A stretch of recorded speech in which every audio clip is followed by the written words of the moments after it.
You ever pull up to your own house and feel like something's off? That was me that night. The driveway looked normal enough, but the place was dark, too dark.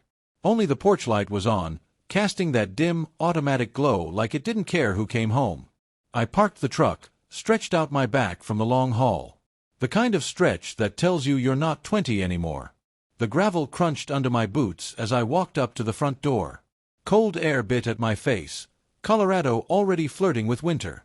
But it wasn't the chill that made my skin crawl, it was the silence. My hand rested on the doorknob and something inside me hesitated. You know that little voice in the back of your head that whispers when something's not quite right? Yeah, that voice was screaming. The house didn't smell used, not like it should. It wasn't stale, just untouched. Like a model home that looked perfect but no one had really lived in. I stepped inside and shut the door behind me, dropped my duffel by the stairs, and flicked on the hallway light. Nothing jumped out at me. Everything was exactly where it should be. But that stillness, it felt unnatural. The kind of quiet that has weight to it. I started moving through the house like I used to sweep buildings overseas. Steady, precise, scanning for anything out of place. The living room, empty. Kitchen, spotless, like it hadn't seen a meal in days. Dining table was wiped clean, no wine glasses, no leftover takeout, not even a crumb. Just one thing sat there. An envelope. Dead center on the table, addressed to me. Not babe, not honey. Just Jack. Written in her handwriting. But I didn't open it. Not yet. Instead, I made my way to the study. That was my space. Carly, my wife, rarely went in there. It still smelled like me. Coffee, old wood, maybe a bit of oil from my gear. Familiar. Grounding. I booted up the old laptop, not to work or check emails. I just needed some background noise, something to push back the eerie silence that had wrapped around the house. But then, something popped up. A file. Video 001 MP. No sender. No context. Just the timestamp from earlier that same day. I felt the breath leave me, controlled, measured. My body knew something my brain hadn't caught up with yet. I clicked it open. The screen went dark, then flashed to life. Blurry lights, red and pulsing, electronic music thumping in the background like it was trying to get under your skin. The camera panned across a sleek, corporate-looking space, glass walls, leather furniture, moody lighting. And then I saw her. Carly. Wearing a black dress that barely covered anything, holding a drink, laughing like she'd never known me. No mask. No shame. She wanted to be seen. Then she leaned in and kissed a guy I didn't recognize. Then another. And another. She looked like she was thriving, like she was in her element. Not the woman I married. A stranger. The video cut. New scene. This time, it was grainier. A parking garage. The camera was shaky. Carly's voice behind it, playful, almost excited. Then I saw him. Ryan Chambers. Corporate security. I'd shaken his hand once at a Christmas party. Bald, broad, predator eyes. And then I saw myself. On the ground. Bleeding. Disoriented. Ryan's fists landing over and over, while behind the camera Carly whispered, like it was something intimate, something beautiful. Show him how a real man asserts himself. The last punch hit. I dropped. The screen went black. A message appeared in bold white letters. Now you understand your place. Then the file closed itself. I didn't shout. Didn't cry. Didn't throw anything. I just sat there. Everything in me quieted like the moment before a storm. Then I stood. Walked to the closet. Moved a dusty old box of tax records. Found the hidden compartment under the floor. The rucksack was still there. Heavy with memories and dust. I opened it. Old field journals. Drives. Knife. A photo of my unit, sun-drenched and steel-eyed in Kandahar. I stared at that photo for a long time. Then I flipped it face down. Zipped the bag shut. Slung it over my shoulder. And just stood there, back in the dim light of that room, with something cold and solid settling in my chest. She had no idea what she'd just done. Because the war. It had followed me home. And this time, I wasn't going to lose. Morning didn't bring any kind of peace. No clarity. Just this heavy, low-hanging fog that made everything outside look like it had been erased. The world beyond my window was just a gray smear, and the house felt like an island, cut off from the rest of reality. I sat in the kitchen with a mug of black coffee that had already gone cold in my hand. That envelope Carly left on the table the night before? Still there. Still unopened. Like it was daring me to read it. But I didn't need to. She already told me everything, just not in words. She told me through that damn video. High-definition humiliation. Crystal clear betrayal. Instead of touching the envelope, I pulled a yellow legal pad from the drawer. The kind I usually used for blueprints or mechanical sketches. But this time I wasn't mapping out a gearbox or fixing a carburetor. This time I wrote 3 words across the top of the page. Observe. Plan. Strike. Each letter was slow and deliberate, like I was issuing orders to a team, not just myself. Old habits from another life.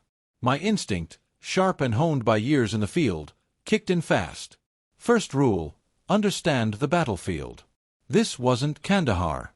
No snipers hiding in the sand, no IEDs buried under roads. But there were traps here, too. Just a different kind. Social ones. Corporate ones. Psychological mines you never saw coming until it was too late. And Carly, whether she realized it or not, had just started a war. I dumped the cold coffee down the sink and headed down to the basement. Most people keep old Christmas decorations or broken appliances down there. Me? I kept my past. Tucked behind dusty paint cans and plastic storage bins was an old footlocker. Locked tight, untouched for years. It still carried that smell, gun oil, rubber, grit. I opened it slowly, carefully, like I was exhuming something buried, something that still held weight. Inside were tools from a different time, encrypted drives, a battered old tablet with military-grade signal scramblers, a compact parabolic mic, and an audio recorder no bigger than a car key. All legal. All mine. All forgotten. Until now. I laid them out on the workbench like surgical instruments. Each item had a purpose. Each item was about to go back into service. I wasn't angry, not in the way most people get. There was no fire in my chest, no need to yell or smash things. What I felt was something colder. Heavier. Like a locked vault inside me had just opened. I calibrated the mic first. Checked the tablet. Everything still worked. Then I moved upstairs. Carly's car was still parked in the garage. Polished to a shine, not a speck of dirt. Just like her image, flawless on the surface, but empty underneath. I popped the hood. Slipped the tiny recorder into the air filter housing. Tucked it between plastic and metal. Invisible. It'd pick up everything. Calls, arguments, even the silence. 10 minutes. No trace. She'd never know. Next stop, the bedroom. She always kept her makeup stuff in the top vanity drawer. Tidy little rows of foundation, brushes, lipsticks arranged by shade. I pried open the back panel just a hair and embedded a pinhole camera. Wireless. Infrared capable. Blended into the plastic like it had always been part of the furniture. Back in the study, I fired up the tablet. The old interface blinked awake with a soft hum, bringing up surveillance grids and audio streams waiting for orders. I synced the new devices. Programmed the data to upload daily to an offshore backup I'd kept active since the military. Redundancy, backup, control. Always. Everything was running smooth by early afternoon. Outside, the fog had finally started to lift. But inside, this place was still buried in something thicker than weather. Carly hadn't come home yet. Not surprising. She probably figured I'd run. Or curled up somewhere in the dark like a kicked dog. She had no idea what she'd really done. At exactly 5:42 p.m., I heard the garage door grind open. But I didn't move to meet her. I just sat at the dining room table, fresh coffee half full, that legal pad in front of me. She walked in with her usual rhythm. Confident steps, clicking heels, like nothing had changed. Like she wasn't the star of her own betrayal. When she stepped into the kitchen and saw me, her face flickered for a second. Surprise. A hint of hesitation. Then that rehearsed smile slid into place like it always did. "Oh," she said, blinking, "you're still here." I looked up slowly. Measured. "I live here." She laughed, soft and awkward. "Right. I just thought, maybe you were still at your mom's place." "How is she?" "She's stable. Tougher than she looks." She nodded, pulling a bottle of flavored water from the fridge. Something trendy and overpriced. Her usual. She leaned against the counter, sipping. Watching me. "You look tired," she offered. I stared at her for a moment, let that quiet stretch just long enough. "Just thinking." What I wanted to say was, thinking about how you staged that little show. Thinking about how you recorded me getting beat like a dog and laughed about it. But instead, I just sipped my coffee. "Well, don't overthink," she said with a fake little smirk. "It's not healthy." I smiled back. "Barely. That's the one thing I'm sure about. Thinking's very healthy." She lingered for a second too long. Like she wanted to say something but didn't quite know what. Then she turned and headed upstairs. I didn't watch her go. Just picked up my pen and wrote 4 new words under the plan. Identify her allies. Find the cracks. Exploit. I wasn't a man hell-bent on revenge. I was a man with patience. And patience, when used right, it could do a whole lot more damage than rage ever could. The next morning came in brittle and gray, like someone had stretched wax paper across the sky. No birds, no wind, just a dull quiet that wrapped around the house like a warning. I stood in the hallway outside the bedroom door. I could hear Carly moving inside, soft thuds on the floor, her makeup brushes tapping glass, the hum of her daily routine. She was getting ready for her workday like nothing had happened. Like she hadn't burned this marriage down to its frame. I waited.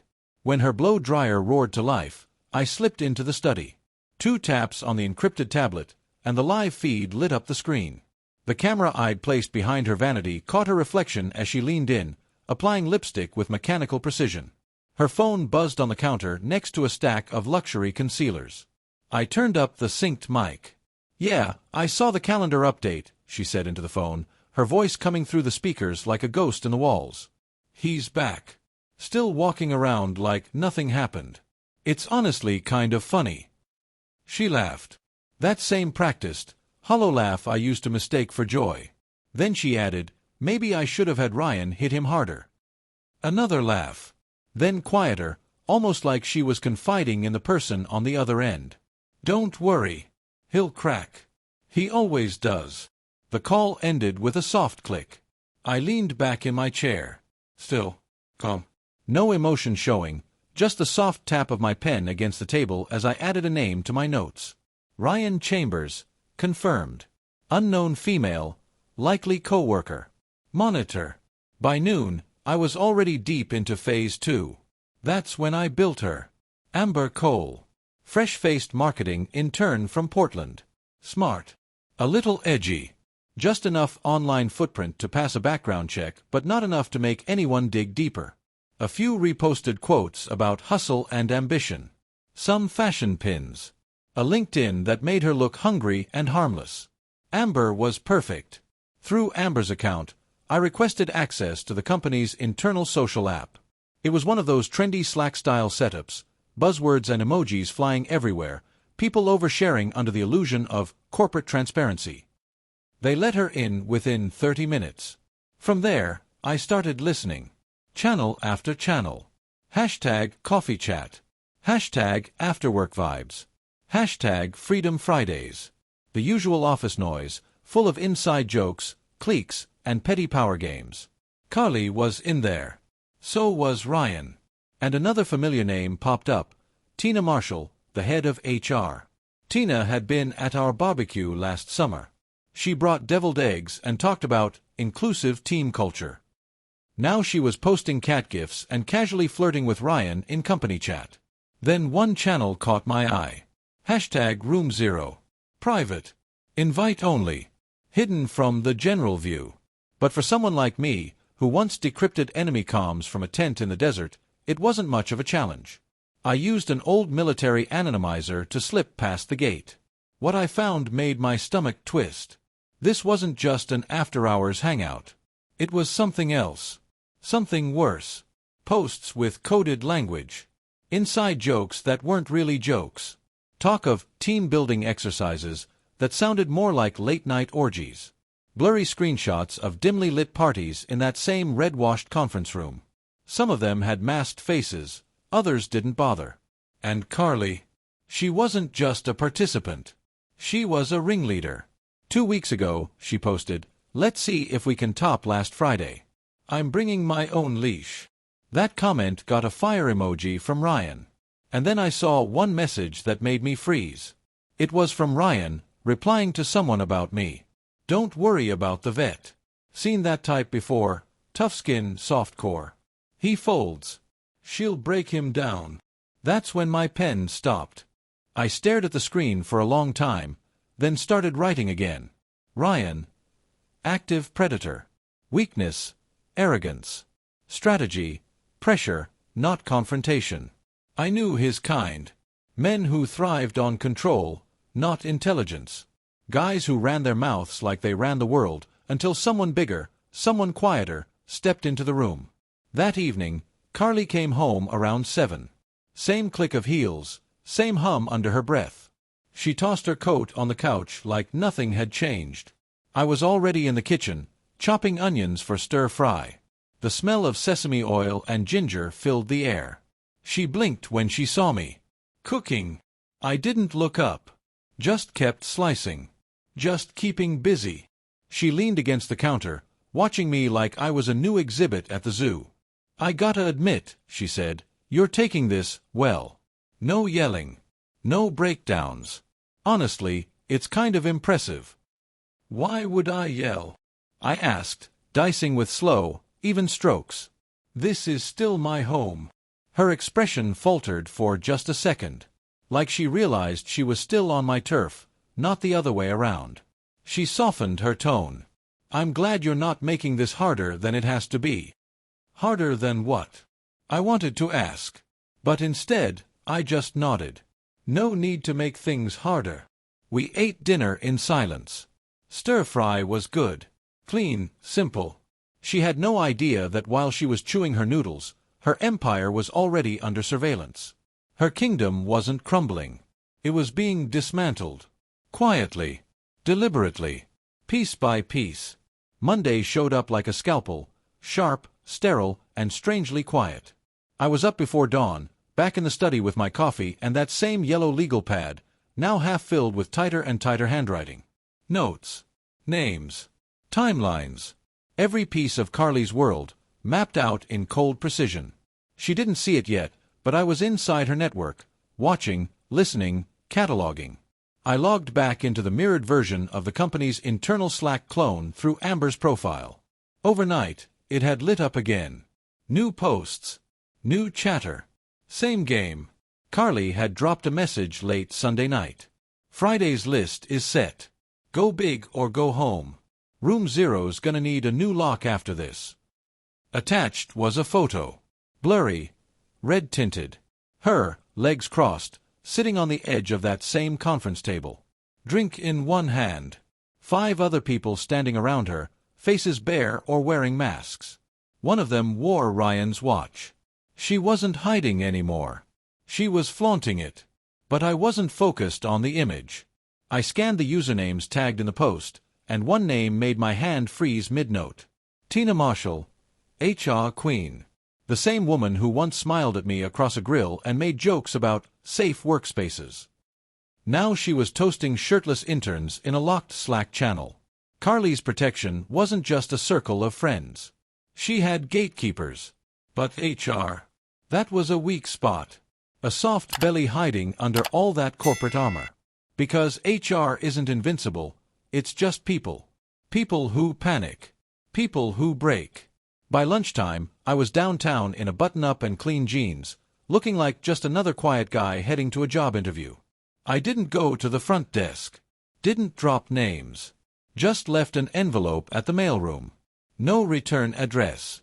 Inside. A flash drive. 2 clips from Room Zero. The first showed Tina clinking glasses with a barely dressed intern, her laugh unmistakable. The second, worse, caught Ryan pinning someone against a wall. No faces, but it didn't need them. The envelope was labeled Internal Compliance, Private. That was it. No threats. No signature. Let the machine take over. That night, Carly got home at her usual 5:48 p.m. sharp. Hair perfect. Smile polished. "Hey, babe," she said, unzipping her boots like it was just another evening. "You're making this whole civilized separation really easy, you know that?" I looked up from the book I wasn't really reading. Just trying to do the adult thing.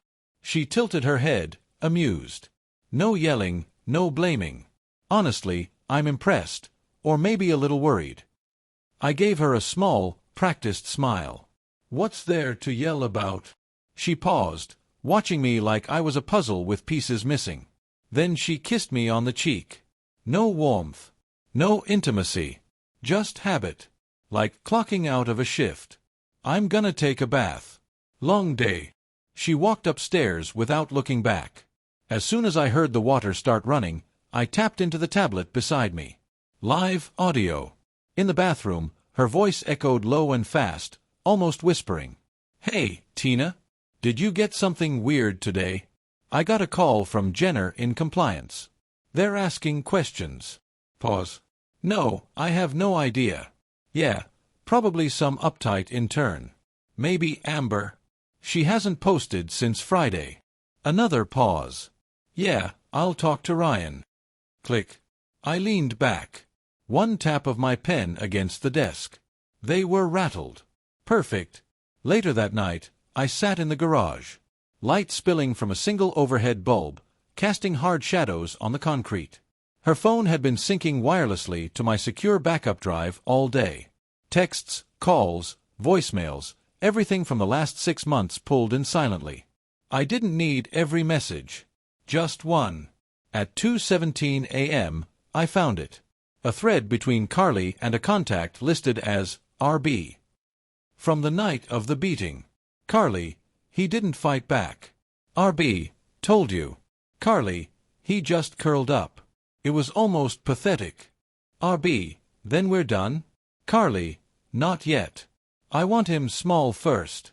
That right there. That was the moment. Not the fists. Not the betrayal. That message. I want him small first.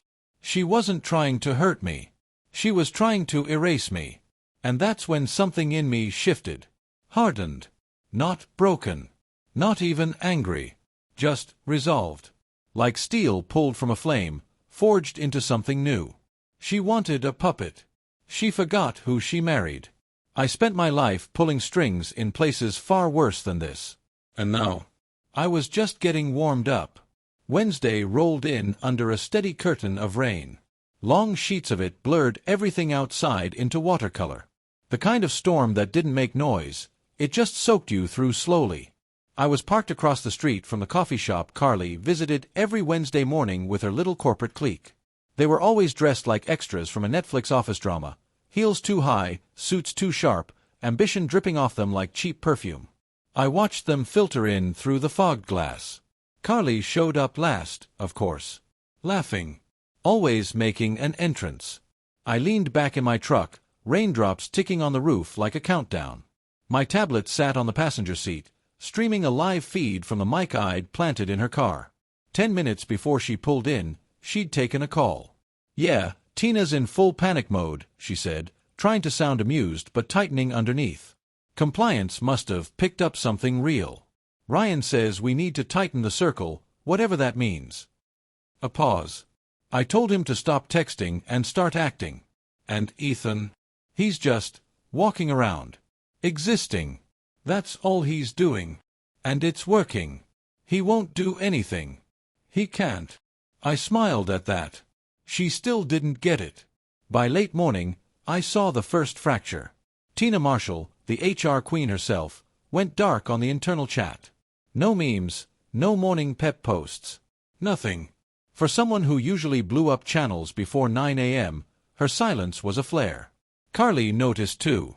That evening, she was pacing the bedroom during another hushed call. I listened from the garage, the feed crisp in my ear. I told her to delete everything, Carly hissed. I don't care what they have. If she panics and brings up room 0 in a formal meeting, we're done. Especially Ryan. Then her voice dropped lower, more raw. She was supposed to be our cover. HR doesn't crack. HR protects. A pause. Then, quieter still. He's still watching me. He knows something. He's not saying it, but I feel it. That was the first time she said it out loud. She was afraid. Good. But fear wasn't my endgame. Not yet. Fear makes people sloppy. What I wanted was doubt. Uncertainty. Let her try to guess which shadows were real and which were hers. That's when people implode. That afternoon, I activated Phase 3. Amber, the intern I created, had been quiet for a few days. Strategic silence. Let the bait sit. Then I dropped a single message in one of the open team-building channels. Hey guys. Got a weird email from someone in compliance asking about private channels. Did I mess something up? The replies were instant. A few people brushed it off as spam. Some sent laughing emojis. One said, LOL happens all the time. But then one user DM'd Amber directly. Unknown, delete that. Don't ask about that kind of thing in public channels. Amber, sorry. New here. Just trying to learn. Unknown, you weren't invited to that channel. Don't go looking. Amber, which channel? A pause. Long enough to mean something. Then the message vanished. Not unsent. Deleted. System level gone. That meant administrator access. This was bigger than just Carly or even Tina. There were more people at the top, hiding under layers of access. I copied the exchange. Saved it. Backed it up 3 ways. Then I left a little trail behind. I edited Amber's bio line. Just trying to find the room everyone keeps talking about. Subtle. Not enough to scream suspicion. Just enough to stick in someone's brain. That night, Carly came home late. No humming. No bright entrance. Just the sound of her bag hitting the counter a little too hard. I looked up from my book as she poured herself a drink. Not wine, something stronger. She didn't look at me, not really. You ever feel like you're being watched? She asked, voice too casual to be real. I turned a page. All the time. I mean, in a bad way. I raised an eyebrow. As opposed to good surveillance. She gave this weak, breathy laugh. Hello. Not even trying to hide the edge. You're in a weird mood. Am I? She didn't answer. Just took her drink and walked away. Later, I watched her on the hallway feed, pacing her room in silence for hours. No calls. No texts. No mirrors left to perform for. Meanwhile, I was in the study, cross-referencing one of the images from room 0. A party still. Faces blurred, but with the right software, I could clear them up. Ryan was front and center. Laughing, drink in one hand, cigar in the other. His free arm slung over someone's shoulder. Not Carly. It was Tina. Perfect. I scribbled another note. Ryan plus Tina. Emotional link. Use it. Loyalty through leverage. Crack through betrayal. Carly might have been the queen of their kingdom. But even fake royalty bleeds when the castle starts to burn. By Friday morning, Carly wasn't even wearing lipstick. That might not sound like much, but I knew what it meant. No lipstick meant no mask. No audience. She was unraveling, and it was starting to show. She moved through the kitchen like a ghost, going through the motions, pouring herself coffee she didn't drink, scrolling through her phone without reading a word. She refreshed it over and over like she was waiting for bad news she already knew was coming. I sat at the table, sipping my coffee, pretending not to watch. But every second, I was measuring. Observing. You okay? I asked, just to break the tension. She didn't look up. Just work stuff. The silence that followed wasn't just silence. It was sharp. Measured. Like 2 chess players staring across the board, waiting for the other to flinch. At 10:42 a.m., I got the message I'd been expecting. An anonymous email landed in my burner account. Short. Clinical. Footage received. Investigation escalated. Multiple infractions confirmed. Immediate action recommended. That was all I needed. The clips I'd handed off, Ryan, Tina, and the others doing what they thought was untraceable, had gone up the ladder. No names. No accusations. Just clean metadata and uncut evidence. Enough to turn a boardroom into a battlefield. By mid-afternoon, Room 0 went offline. Just like that. Gone.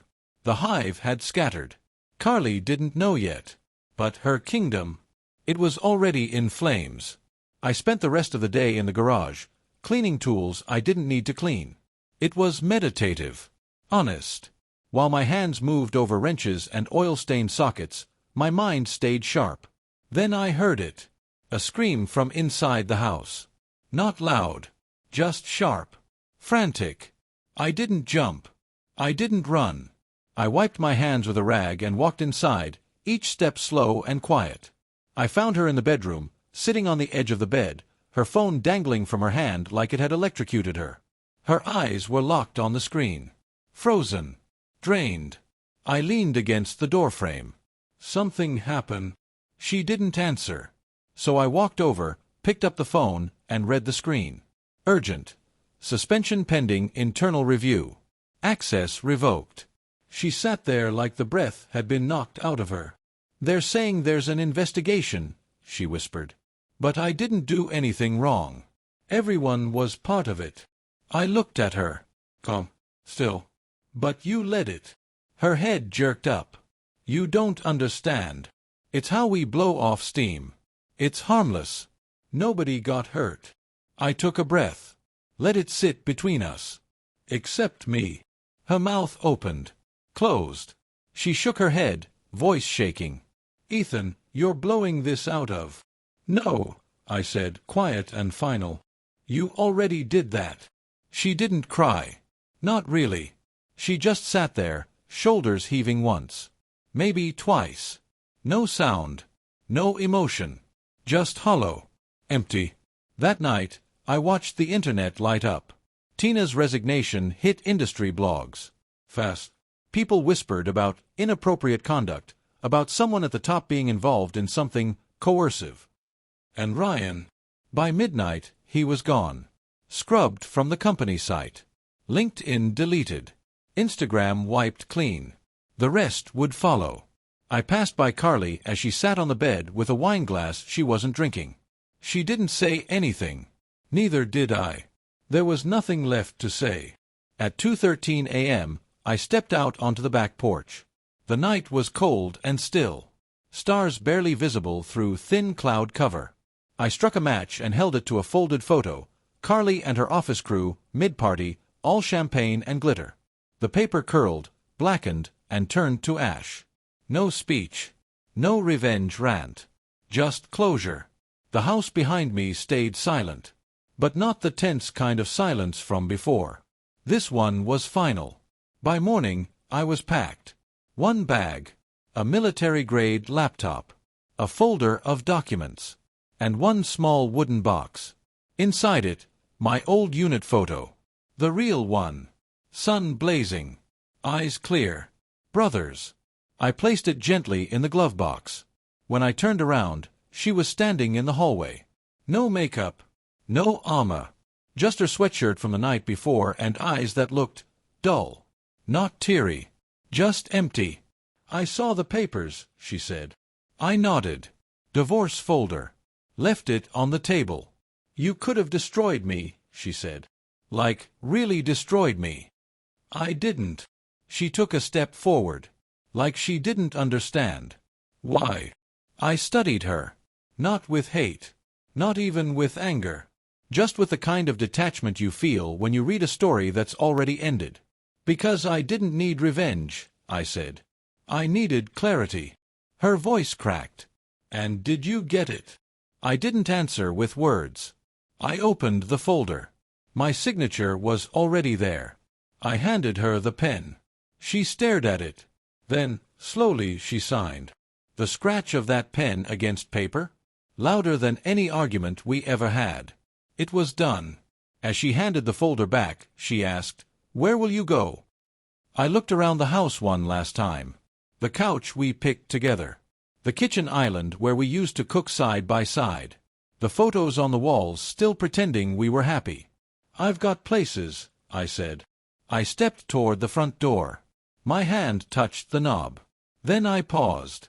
You had everything, I said, still facing forward. But you didn't want love. You wanted control. And when you couldn't control me, you tried to destroy me. I turned my head just enough to let her see the side of my face. Final. You thought you were playing chess with someone who only knew checkers. A beat. You were wrong. Then I opened the door and walked into the light. The road ahead was long, lined with bare trees and cold air. But it felt clean. My hands on the wheel were steady. I didn't look back. Not once. Because the weight. It didn't vanish. It just stopped owning me. And the truth. The truth hit harder than revenge ever could. It burned quietly. But it burned everything. Thank you for visited my YouTube channel. Your support, likes, and comments truly inspire me to create even more engaging content. If you enjoyed this video, don't forget to subscribe and hit the notification bell so you never miss an update. You're a part of this amazing community, and I'm thrilled to share my stories with you. See you in the next video on YouTube.